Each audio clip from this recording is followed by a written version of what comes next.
3 silhouettes, no names, and a tour announcement that had the entire internet playing detective for weeks. That's how Danity Kane announced their return in October 2025, just weeks after Diddy was sentenced to federal prison. And when opening night finally hit on December 9th in San Francisco, the 3 members who walked on stage weren't the trio anyone expected. Not Dawn Richard, not Shannon Bex, but Aubrey, Aundrea Fimbres, and D. Woods, a lineup that hasn't performed together since 2008. Welcome to Pop Showroom, where we bring you the stories behind the headlines. If you're not subscribed yet, hit that button right now, because this story goes deeper than anything you've seen in the mainstream media. Look, I've watched a lot of groups reunite over the years. Usually, it's predictable. You know who's coming back. You know why they're coming back.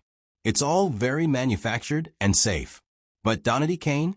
They posted 3 shadowy silhouettes with zero explanation and basically said figured out. According to multiple sources, including that Grape Juice and Yahoo Entertainment, fans were speculating for months about which 3 of the original 5 members would return. Here's what made it suspicious from the start. Dawn Richard publicly stated in October that she wasn't told about the reunion and had no idea it was happening. She literally found out the same way fans did, by seeing it on Instagram.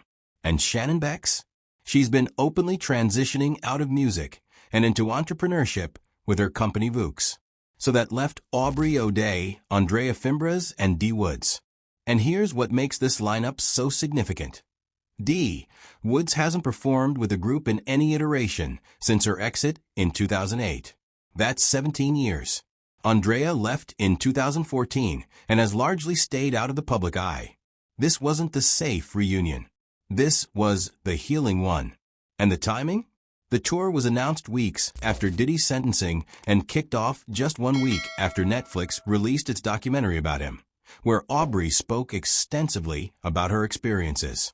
According to Reality T, Dawn Richard filed a lawsuit against Diddy in September 2020 for claiming he inappropriately touched her and forced her to rehearse for up to 48 hours, and both Aubrey and D.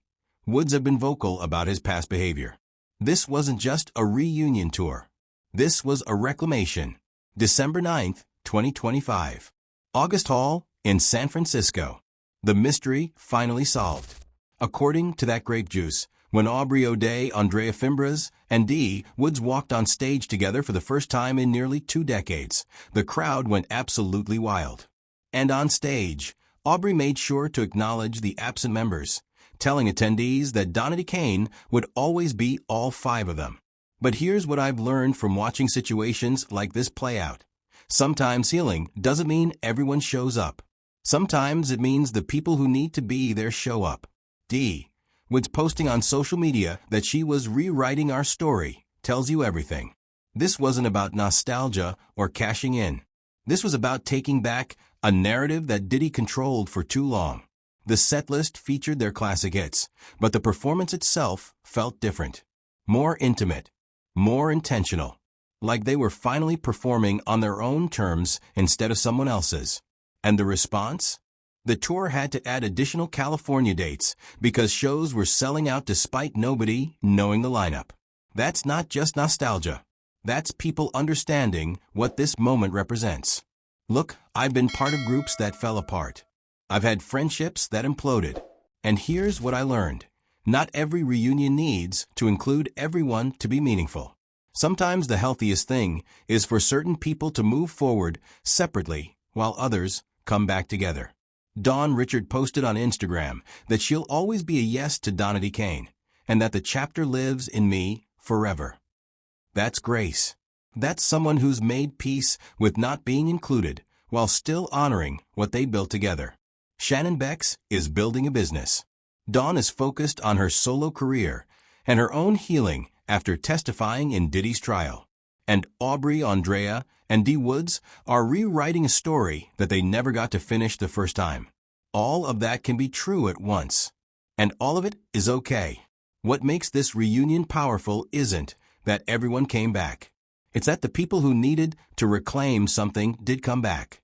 They're performing in a post-Diddy era on their own terms, telling their own story. That matters more than a full 5-member reunion ever could right now. If this story hit you different, if you understand what it means to heal selectively and move forward intentionally, hit that subscribe button. Drop a comment. Have you ever been in a situation where not everyone came back, but the right people did? Let me know.